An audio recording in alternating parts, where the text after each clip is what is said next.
for the fourth time, so we're looking at the Fourth Republic, and we're asking a very simple question. What role has the NCCE been playing? What role has it been expected to be playing? Has it been playing that role? To what end? And what results have they achieved in the Fourth Republic since it began in 1993? But when we'll also zoom into current happenings in our political scene. For example, you know what happened in Parliament earlier this week with some members of Parliament virtually exchanging blows, and that wasn't the first time. You recall that on the night of the 6th January, just when Parliament was expected to elect a speaker, we all saw the scenes on TV. I personally was there in the chamber when parliamentarians exchanged blows, chewed ballot papers, and so on. A lot of people describe that as unparliamentary.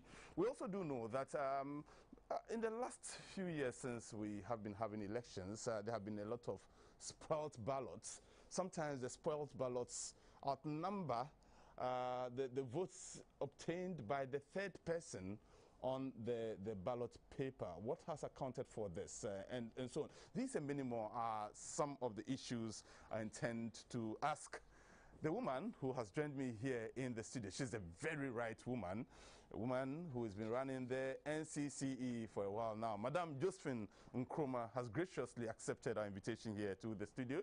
She is the chairperson of the National Commission for Civic Education. Madam Josephine, always a pleasure to have you for company here. Thank you, Moomen. Thank you for the invite. Good evening to your those who are watching us and those who are listening via your social media platforms. Always a pleasure to be here. You know, I'm conflicted. I feel both intimidated and inspired by you. Well, I'm conflicted, and that's the truth. That's because you came in with a certain firmness, yes, insisting that my crew and everybody else in the studio wears a nose mask. That's true. And that was some firmness. But then I'm also intimidated because, say, okay, what if I'm sitting here and I perhaps do the wrong thing? Will I receive instant education from the chairperson of the National Commission for Civic Education? But you appear to have taken this very seriously. Yes. A lot of people have let down their guard relative to COVID-19 and so on. Why are you so serious about it? I think people have underestimated the ravaging effect of the coronavirus. People have experienced a lot of setbacks, to put it mildly. I mean, people have lost jobs, people have lost their businesses, but most importantly, people have lost dear ones. A lot of people passed on, and whilst we may not have seen that to a greater extent in Ghana, if you look at the global trend, it tells us that we've been very fortunate, and all the good work and interventions that have been put in place by government and institutions like the National Commission for Civic Education, the Ghana Health Service, Ministry of Health, media, all of that can come to naught if we don't keep our guards up and insist that people do the right thing. So yes, NCC is still very much in the space of COVID, educating people on the importance of adhering to the protocols, and in recent times also very vocal on the uptake of the vaccine, which we think is one sure way that we can protect ourselves as a nation. So it's quite alarming that if you come into a space like this, you would have media practitioners and staff who are not adhering to the protocols, and we must be each other's keepers. So I will insist that people should put on their nose masks. And I really do admire that about you, the fact that you were firm and insisted that we do the right thing. Sometimes a lot of people tend to think that it's disrespectful if you tell somebody else to do the right thing. So we throw rubbish around, somebody sees it, he doesn't feel comfortable, but is unable to draw the other person's attention to the fact that what he or she has done may be wrong. We really appreciate that, and Thank you. that tells me who you really are and what you stand for as a chairperson. I hope your staff took it in good faith. Oh, we have taken it in good faith. Good. They have no choice. This is from you, really.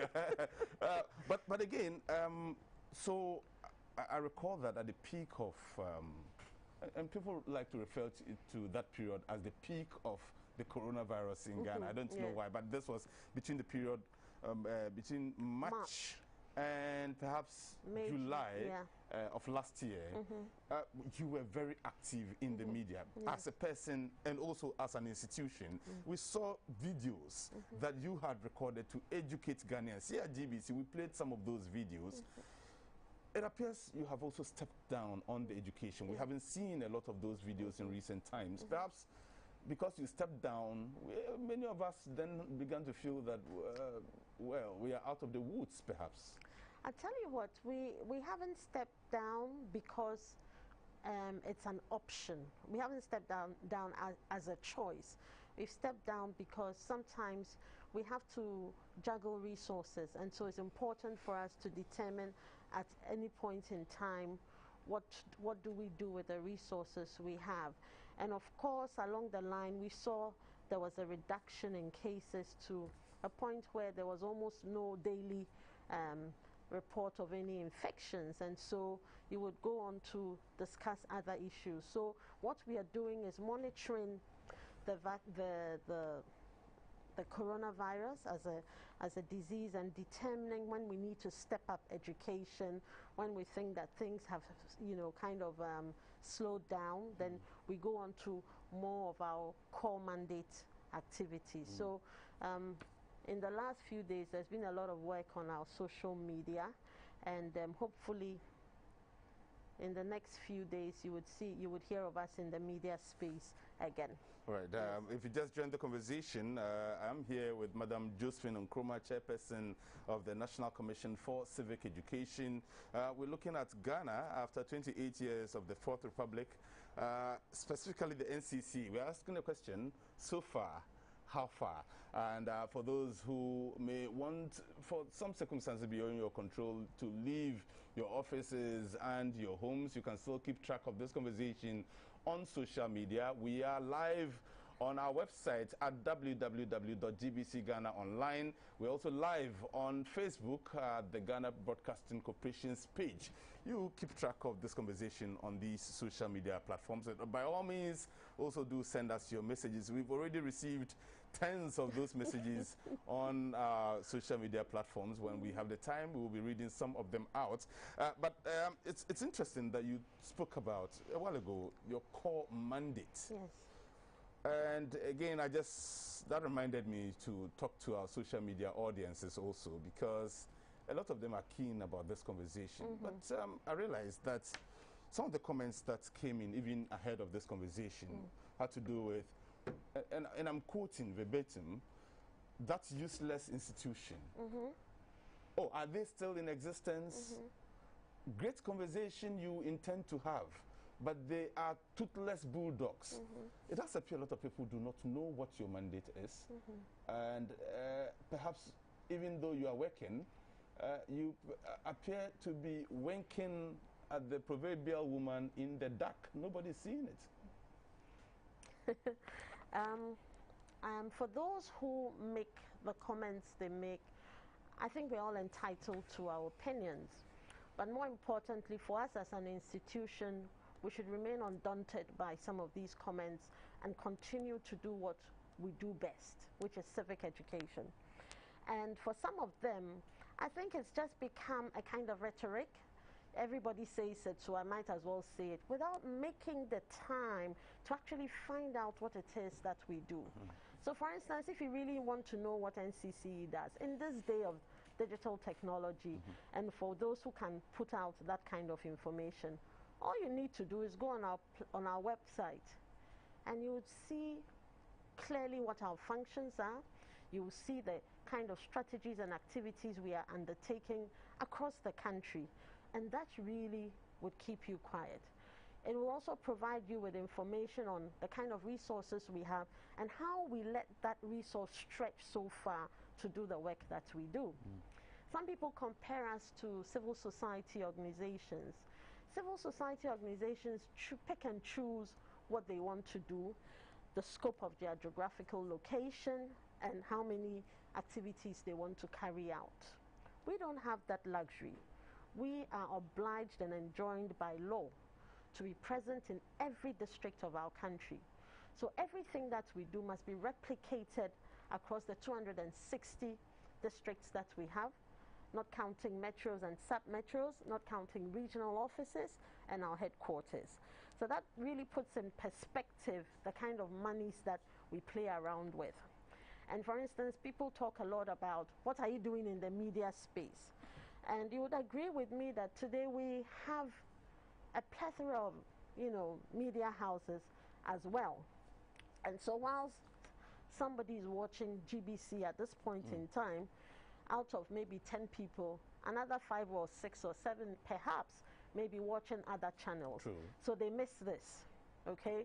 So in those days when you didn't have so many media houses, you had the opportunity, you were more or less confined to a certain number of houses, and you were obliged to, listen if you that was the only choice you had and you wanted to listen.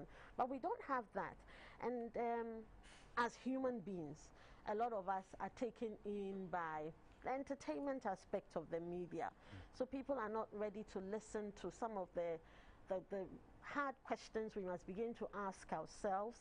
We're not ready to listen to the politics or the constructive politics that we must all be involved in developing our country.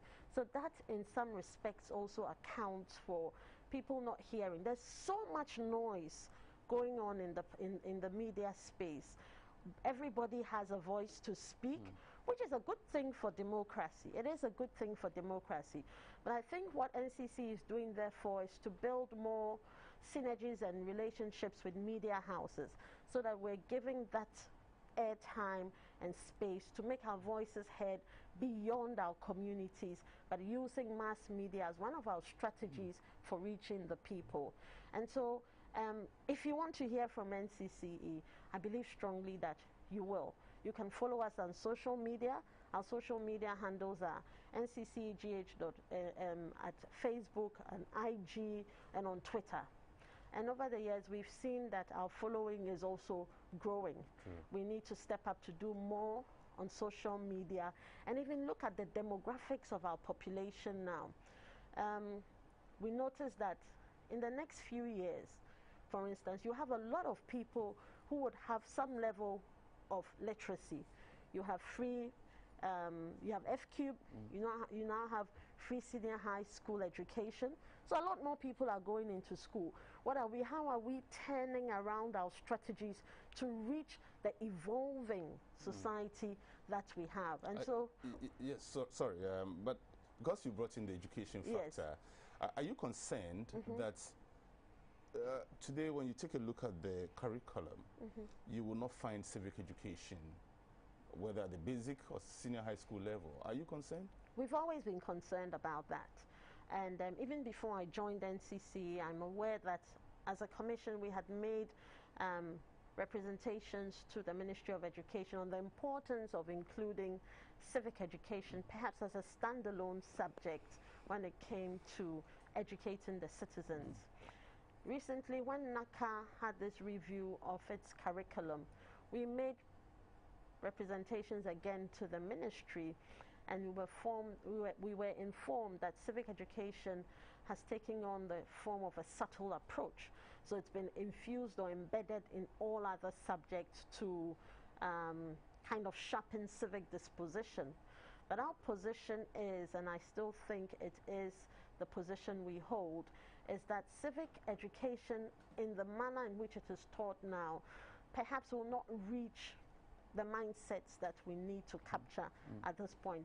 We should be deliberate and intentional, and it should be in front of you now that this is your right and this is your responsibility. And as the Constitution says, our rights and duties are inseparable. So Ghanaians can't keep screaming about their rights without also understanding that they also have an obligation to perform. And that obligation is not anything that you can decide not to. You are enjoined by law, and no other law than the Constitution itself. And so there are real duties for us to begin to talk about. And these duties shape our nation, they shape our communities, they shape us in our workspaces, they shape us in our families and all of that. And so until we become alive to these duties, there will be a lot of talk that goes on, a lot of demands. Demand for accountability is good. It is good. And it is what we expect of every citizen. Right. But as you demand, you must also do your own self-introspection and say, have I done my part in all of this? So it's a two-way street. And that conversation makes us uncomfortable because people want to do things that are just convenient. But I think if you want to be a model citizen, it's not very comfortable unless perhaps it is a way of life that you've always lived. Then it becomes a part of you. But we see increasingly that that is not happening. So I'll give you basic statistics here. 1992, when we had the Constitution, the population was about 15 million. Today we are about 30 million at the last population and housing census, which means that we've doubled in size as a country. And we have a huge youth base. We have many values that our older folks, espoused, but which we are fast losing as a people because there's a lot of other things that come in. Technology has brought different opinions, different perspectives, different ways of lives, and people are taken in by some of these things, and we seem to have an erosion of our own values that defined us as a people and which we are losing. You take the curriculum, for instance, and how are we teaching history? We don't understand. We are failing to see how subjects in the humanities and the arts add to our identity as a people. Listen, until I can identify as a proud Ghanaian, I'm not inclined to do anything that shapes me as a Ghanaian. I would choose different options and not be, focused on what I do as a Ghanaian. And so these things are necessary to be taught so that we shape the mindset of the people, of the young ones, right from early on. But the way we see things now, there's so many other things that we are doing. And because of that, I think that it's becoming a tussle between, mainstream education and other values like civic values and civic education that would guide and shape us as a people. There's a lot of emphasis on STEM. I totally agree. If we're going to catch up with the rest of the developed world, then we really need to step up when it comes to science and technology. But we must also understand that some of the greatest leaders were not necessarily scientists. And today they tell us that it's not your IQ that determines how good you are as a leader. It's your EQ. And so that is of extreme importance. And so even for those who are doing STEM, they must have that requisite EQ so that they know that what I'm doing, is it just for me? Is it supposed to shape humanity? Is it supposed to impact people? Or what I'm doing, should be my focus. These are very important subjects that we must begin to interrogate. And even with our teachers. Some of the things we're told, for instance, was teachers are going to be trained to teach a certain way, okay? But I don't think 2 weeks training every year or every term can necessarily, be that magic wand. And if it is going to be, it will take a long time because what we are talking about is mindset shift. And mindset shift, unless there are some very shocking external circumstances, will not necessarily shift over a short period of time. So maybe we also need to give ourselves some time as a people and understand that we have come this far, but there's also so much ahead of us. And we would begin to see the changes. And the turbulence we see sometimes are some of the things that would begin to trigger people to think differently, to act differently, and to know that today what I do has repercussions for tomorrow. And maybe we would see that come. And if you just joined us, we're having a conversation with the chairperson of the NCCE, Madam Josephine Nkrumah, one of the persons that when you interview, the only time you get in with another question is when you want to justify to your bosses that you still deserve your salary.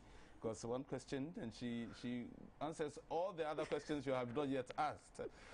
You're so good. I have to say this. I have to say this. Blush.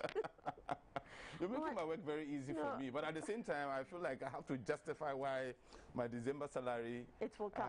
It has come. It has come. I have to justify why I have to spend it.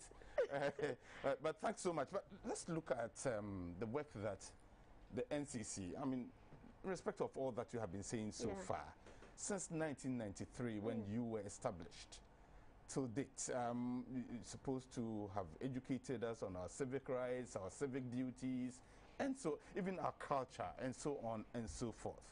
But let me take the political scene, for example.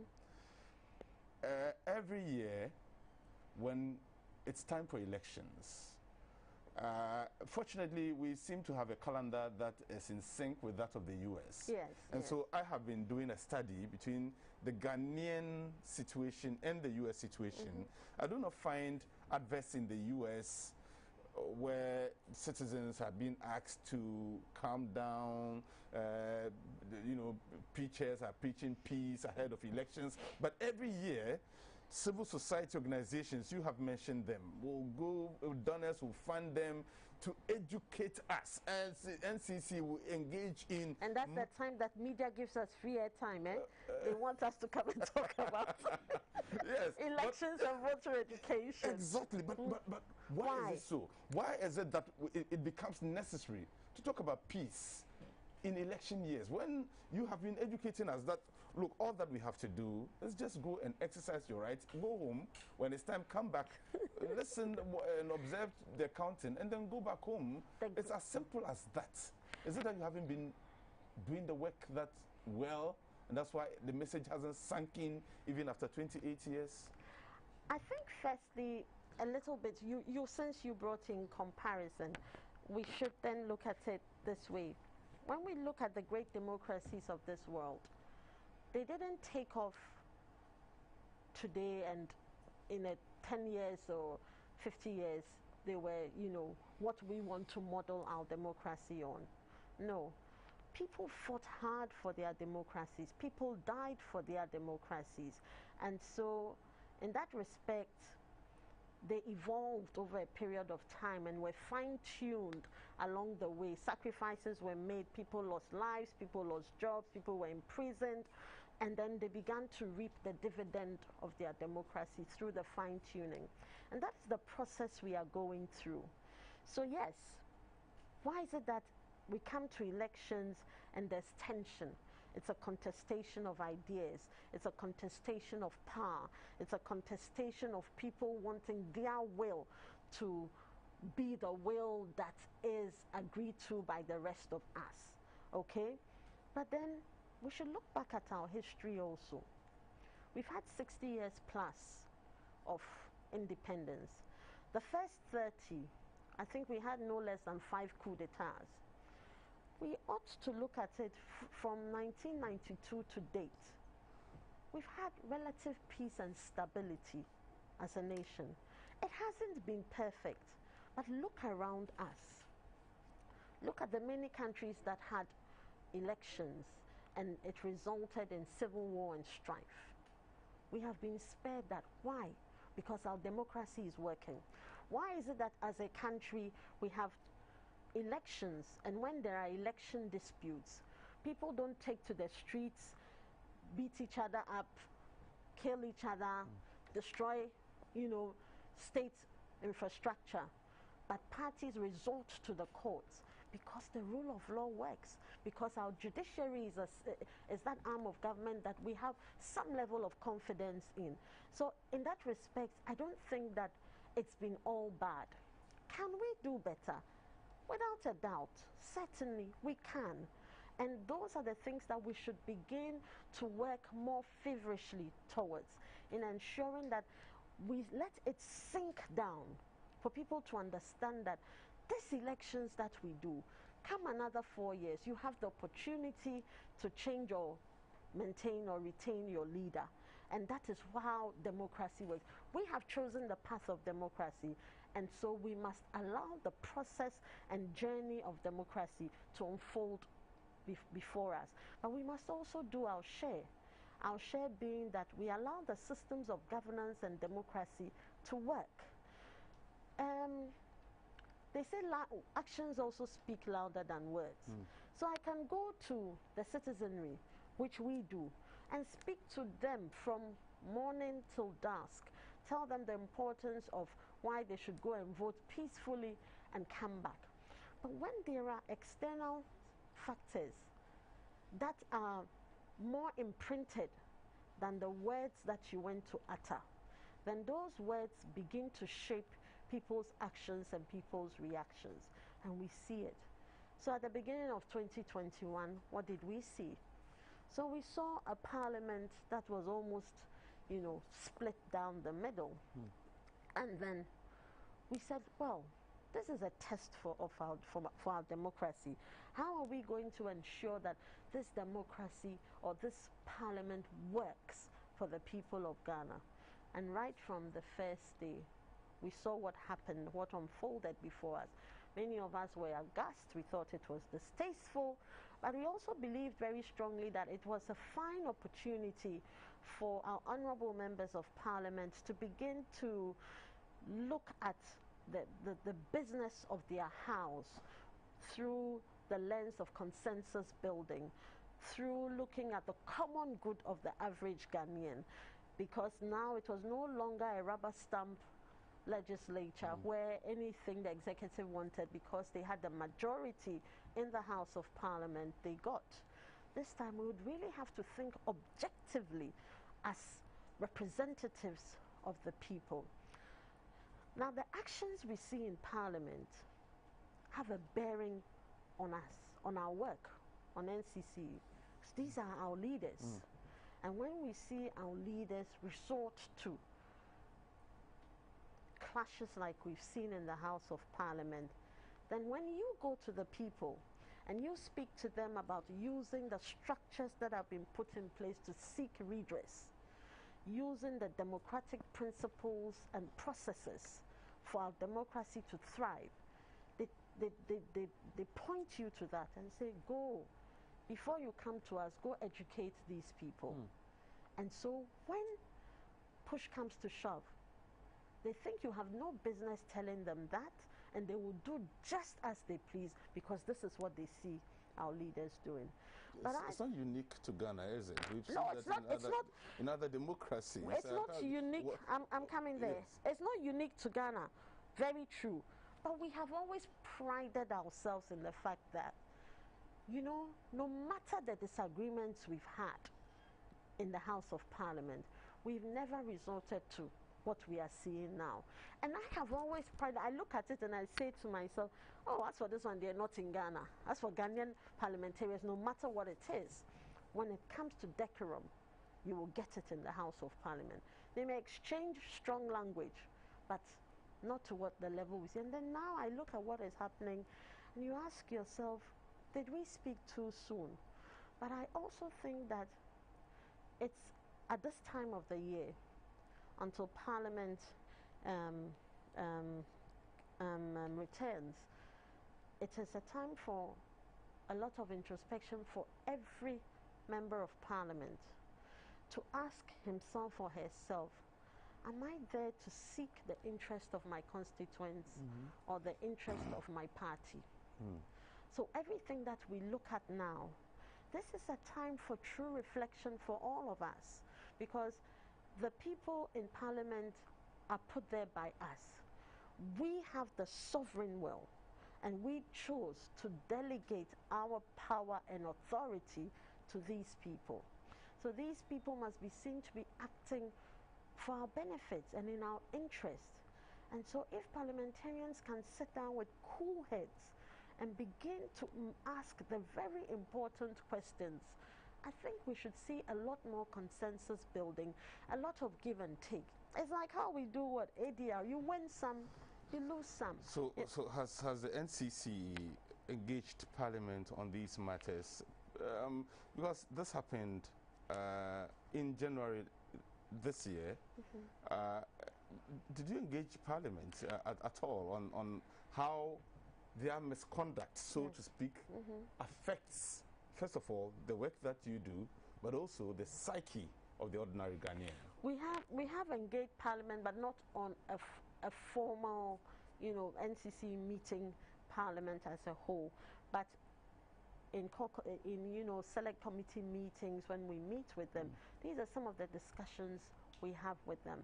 I think many of our parliamentarians are fine ladies and gentlemen in their own rights, but when they go into the House of Parliament, they get taken over by the heatedness of arguments and the sheer imposition of wills, and that affects the cool heads and rational minds that must think to make certain decisions and act in a certain way. We have issued statements asking Parliament to adopt a more consensus building approach, and it's not even limited to as many stakeholders have urged Parliament to act in this manner.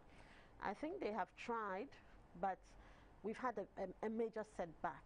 And I think the major setback perhaps is also because of the very question at stake, the question that touches everybody, the question of money and of taxes.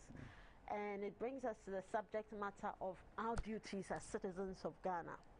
Listen, perhaps if all of us were paying our taxes as we ought to, and as is prescribed under the Constitution, to declare your income honestly and pay your taxes, we may not be where we are today.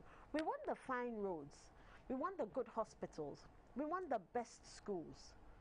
Are we ready to put our money where our mouth is? But on the flip side, Madam Josephine Nkrumah, there are those who say, I will not pay taxes because those taxes will be used to provide V8 vehicles for the very MPs who are fighting in Parliament, to be used to provide ex gratia every 4 years for those same MPs who are fighting in Parliament, instead of discussing issues that will benefit the ordinary Ghanaian, and therefore I'm better off not paying at all. You're right. A lot of Ghanaians say that, and it is some of the conversations we've had with the GRA when we did a lot of collaboration with them, I think a couple of years ago, on increasing tax revenue from the informal sector, that we need to see a lot more transparency in how our taxes are used. So we would show pictures and posters telling you what your taxes are used for. But when you go down to communities and you don't see the good schools, you don't see the good roads, you don't see the well-functioning or well-equipped CHIPS compound, people will question you. So it's a two-way street. We also need to see that the money is being used for something that benefits all of us. If we don't see that, we're not going to see the importance of paying taxes. But then we should also ask ourselves, as we are demanding accountability, are we also playing our role? So it's a two-way thing. But we speak to the citizens, and so we feel the heartbeat of the people, and we must communicate that to government, because it is actually one of the things we must do: assess for government the inequalities in the various strata of our society, and provide government redress for same. It's the fifth function of the Commission. So we conduct research periodically, ascertain certain findings, do our analysis, and we share with governments through our annual reports, through presentations done to various sector ministries or people or stakeholders, so that we can begin to appreciate what it is that the people want, so that the government or governments are more responsive to the expectations and needs and aspirations of our people. All right. So let me just go on social media, take some of the comments there. Richard Opoku Mensah says, good evening, Moomen. This lady is articulate. This lady is intelligent. This lady has it all. If this lady, and you sound like a poet, if this lady ever stands for president and you say, I swear, he doesn't say I swear, he says A-S-W-E-R, I swear, I will vote for her. But I want you to ask her if she's happy about the representation of women in parliament. If she isn't, what does she think accounts for the inadequate number of women in parliament? Perhaps if we had a lot more women like her in parliament, there would be decency. Yes. Am I happy about the representation of women in parliament? Certainly not. I strongly believe that as one part of the equation of the people of Ghana, we should have more voices in parliament that represent the people of Ghana. And they are real issues and they are complex. They are real and they are complex. They are cultural. Some of it is just bad habits. Some of it is because the terrain does not engender participation of women in politics. It's rough, it's toxic, and not many women are not interested in going into politics to sully their names.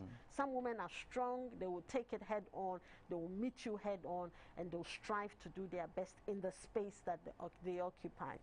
But we come from a society that is, forgive me, a bit chauvinistic. So the woman's place is somewhere in the man's spaces to make the decisions. But if you look at it critically even, today many homes are run by women. But the moment the woman wants to come out and assert herself, the man says, I am the man, you can't do this.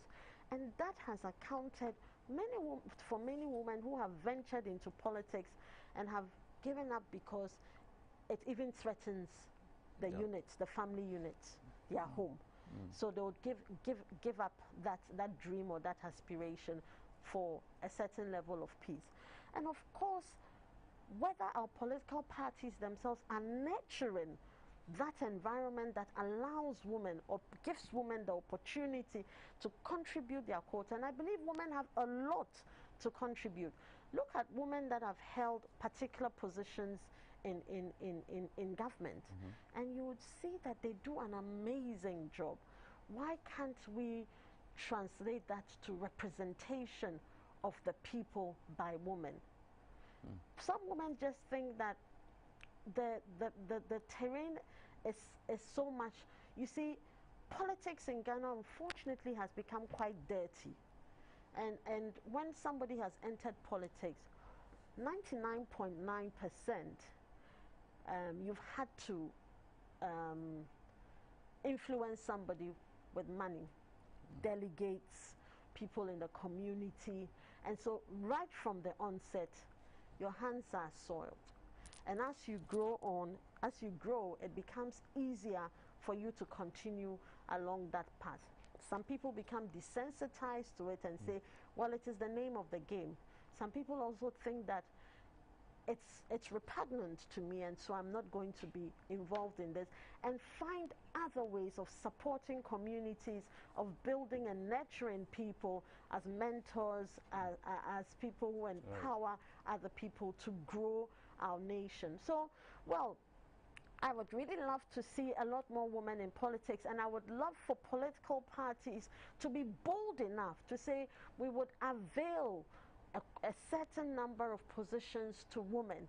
And some people say that is making it difficult, that makes it too easy for them. Maybe they don't have the competence or the capacity. There are so many women with the competence and the capacity, but just don't have the stomach for dirty politics.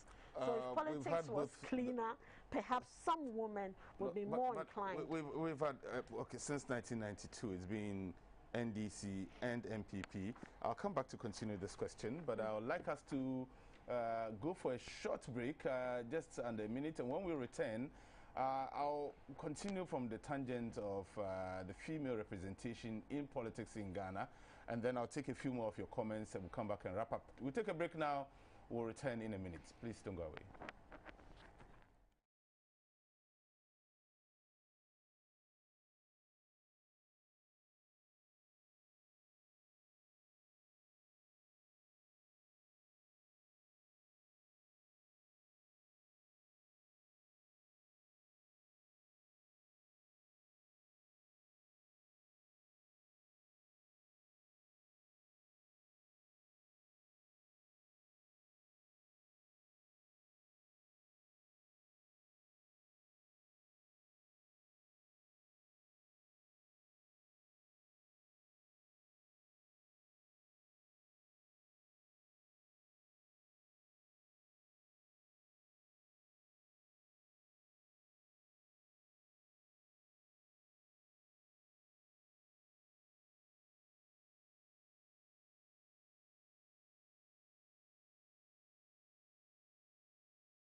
Parties are saying the women are not available.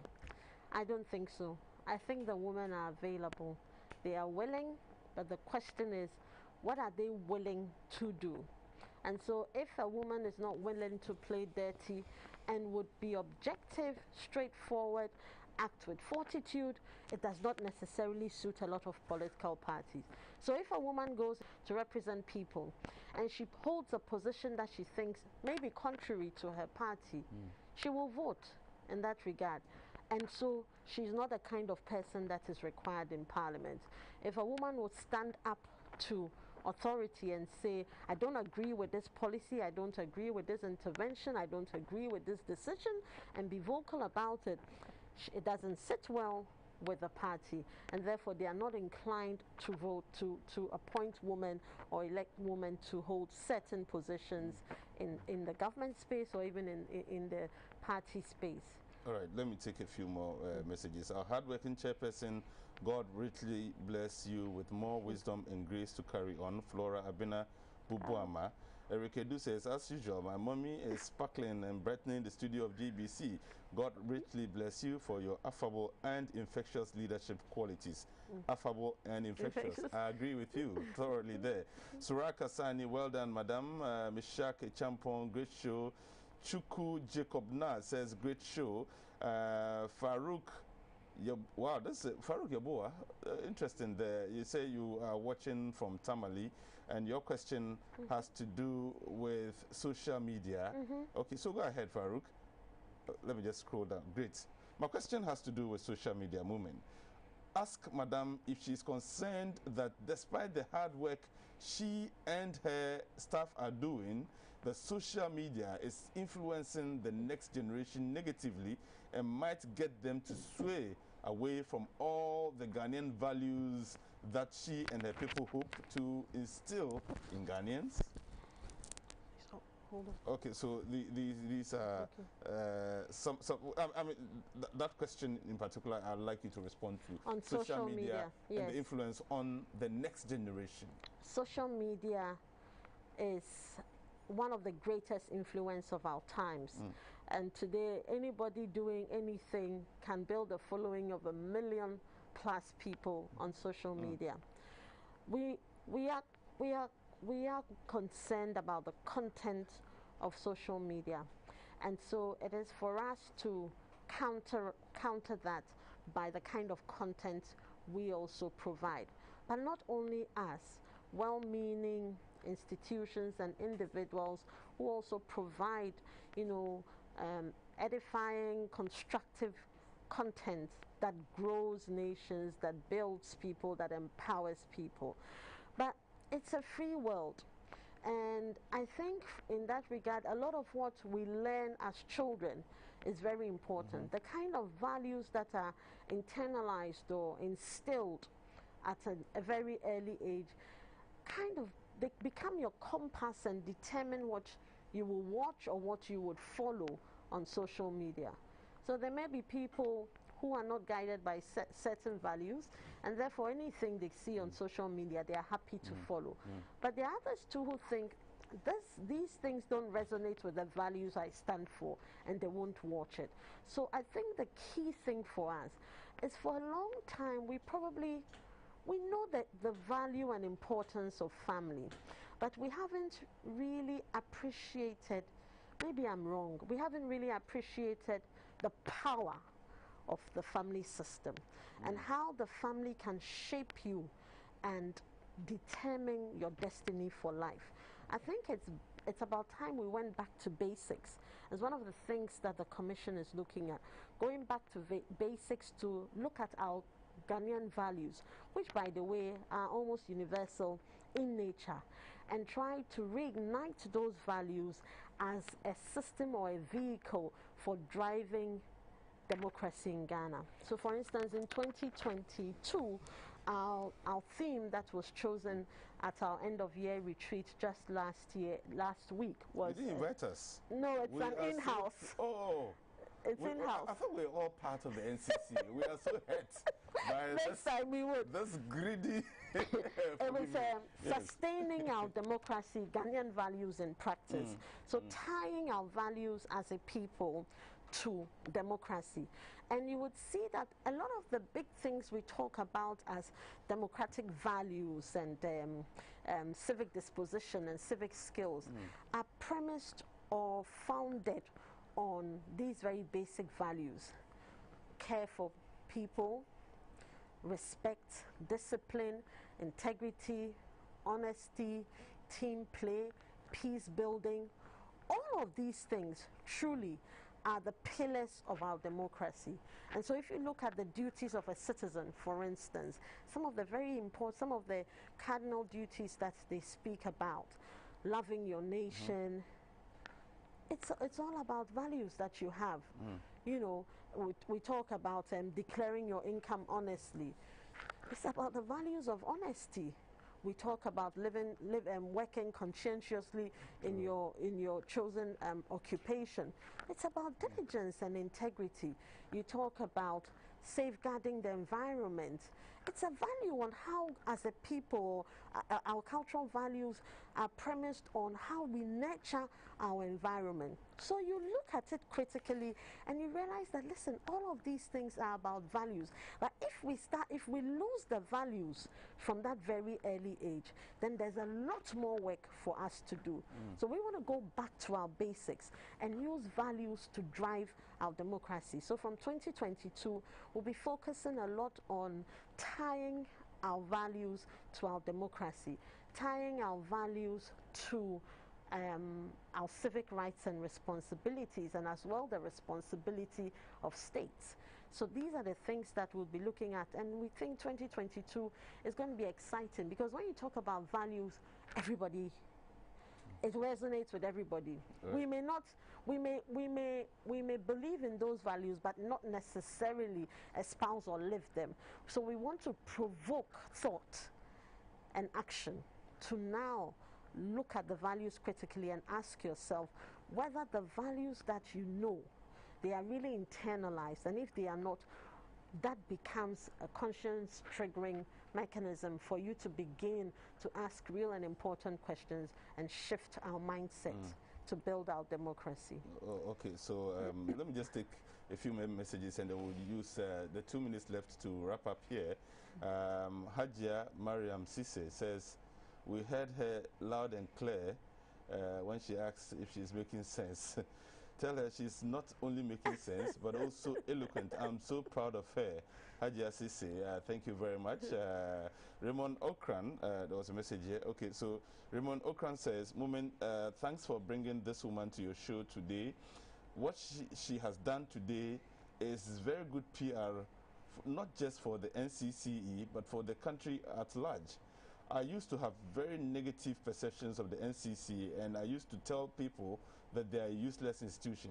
Henceforth, I will become one of their ambassadors. Wow, I thank him. I thank him. Thank you very much, Raymond. I thank him. Okran. This one from Alidu Fatahi. Alidu Fatahi says, I am watching you from the northern region, Tamale, and I'm very, very impressed about the woman's delivery. She is Madame Josephine Nkrumah. She's not the woman. She's the NCCE chairperson. And then, Alidu Fatahi, you continue to say that from henceforth, I will pay attention to their website and ensure that other people go there to see if all the things she has been saying they are doing there are really true. And if they are, Moomen, I'll come back here and confirm to you. Thank you very much. We have pictorial evidence. But I'm happy also, Moomen, to share with you what we have, one of our recognitions this year from the GII. This year we received an award from the GII. Can we zoom in, please, so we see the NCC? The GII is the Ghana Integrity Initiative. So it's the local chapter of Transparency International. Yes. Right. And as you can see, it is an award in transparency. We'll show it to this camera, please. Transparency and social accountability. Yes. If you come down a bit on the camera, we can see. No, Madam Joseph, you raise it up. So great. So we see. Yes, that's right. We can see it now. So that's the Ghana. So what was this for again? It was for the best institution when it came to transparency and social accountability. So one of our flagship programs is social auditing. Right. And social auditing actually is a platform that we afford citizens in communities to hold leaders accountable for their stewardship, and also so it's to build participatory democracy, enhance accountability of our duty bearers, and also allow us to become more, give us a bit more sense of the self-help spirit. Right. So with our social auditing programs, through that we've built police stations. We've refurbished CHIPS compounds. We've built boreholes. We have insisted on the district assembly following through on certain community developments. And you've seen a wide range of infrastructure as well as social interventions that have been built or developed to empower communities. And I think through the years, GII took perhaps an interest in that and saw that we had done so much. Yes. Congratulations. And that brings me to my last I want to use the opportunity to thank our staff for the amazing work they did in our social auditing flagship programs over the last 2 or 3 years. Right. And it is their perseverance and dedication and commitment and awakening in the Ghanaian communities, that sense of holding leaders accountable and doing their bit in ensuring that we work hand in hand to build communities. That really is what has brought this award. So it is not just a win for NCCE, it's a win for every community that took hold of our social auditing program and used it to advance their community. I have to read this message for my own sake. Okay. Somebody I don't know. She says, "Hi, Mr. Host." She doesn't even mention my name. God will not forgive you if you do not read this message, and that's why I'm reading it. So that God will forgive me. Yes. This woman is a woman I look up to, and I want to become like her one day. Aww. My name is Lillian Apietu. That's all. Oh, Lillian, thank you so much for this message. Lillian, I've sent you a message, and God will forgive me. Thank you very much. Madam Josephine Nkrumah, thank you. It's always a pleasure talking to you. It's always a pleasure to be here. The time is always short. It runs. Especially when you are on, because you make it so easy. Thank you. And thank you. I must say, I appreciate you so much. You put me at ease. Oh, really? I did? Yes, you always do. Thank you so much. Thank And you. I do hope that we'll continue to have these discussions. It is important. So that at least, if for nothing at all, you've been able to change the mindset of two people. They've made admission tonight. Yes. And that for me is a success story. Thank You've you. shown us evidence of the fact that you're not just winking at a woman in the dark. That you are also working in the GII, has seen the work you are doing. Thank you to Congratulations. GII. And this is my personal opinion. Yes. Since you took over at the NCCE, you have shed a lot of light on the work that is done there, and you've drawn a lot of attention, and you're so easy to access for such interviews. And Thank you. I pray that going into the new year, the relationship will even be stronger. Happy Thank New you. Year, and I'd like Merry to thank Christmas my to you. predecessors. Yes. They gave me that platform to build on. It is what they laid as a foundation that allowed me to also take it to the next step. Thank you so much, and we'll see you again. Merry Christmas to Ghanaians. Yes. And a prosperous 2022.